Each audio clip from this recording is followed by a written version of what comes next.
suis agriculteur à Lignon, un tout petit village au sud de la Marne. Donc c'est une zone intermédiaire entre la Champagne-Crayeuse et le bocage. Donc c'est une exploitation familiale qui a eu la chance d'évoluer en termes de superficie et où la stratégie a toujours été la diversification. Il y a 395 hectares. Donc j'ai 3 salariés pour exploiter cette superficie avec un assolement de grandes cultures assez diversifiées. Toutes les céréales de la région. En plus, j'ai des betteraves sucrières, des pommes de terre de consommation, donc irriguées, destinées au marché du frais. J'ai du chanvre, j'ai aussi des protéagineux. Donc depuis quelques années, je me suis lancé dans le soja. Là, depuis l'année dernière, en lentilles. Et puis on a réimplanté le pois protéagineux. Et donc il y a 3 ans, j'ai choisi de me diversifier dans une nouvelle production, un nouvel élevage, c'est l'apiculture. Donc un projet qui a mûri un certain nombre d'années dans ma tête. J'ai pris le temps de me former et je me suis lancé. Aujourd'hui, j'ai 100 ruches. Et dès mon installation, j'avais vraiment volonté de rester ouvert sur le monde extérieur. Donc j'ai volontairement et naturellement participé à l'association phare.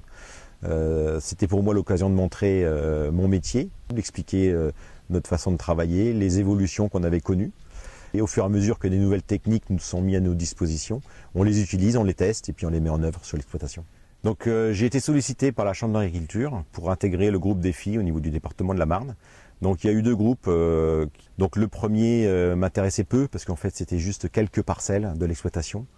Et puis le deuxième groupe où là c'était l'exploitation complète, tout le système qui était vraiment testé. Et là ça m'intéressait nettement plus. Donc j'ai signé pour ce groupe. Donc on est suivi par un technicien individuellement et puis ensuite il y a restitution collective pour pouvoir échanger sur nos différentes pratiques. Et c'est ça en fait qui fait évoluer le groupe.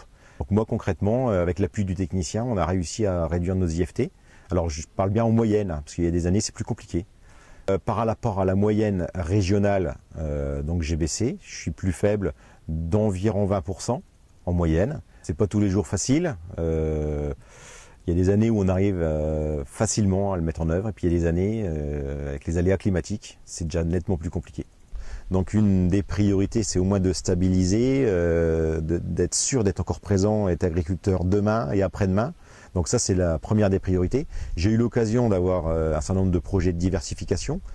L'objectif étant de ne pas mettre tous ses œufs dans le même panier. C'est vrai que depuis 2 ans, globalement, l'agriculture en général est en crise.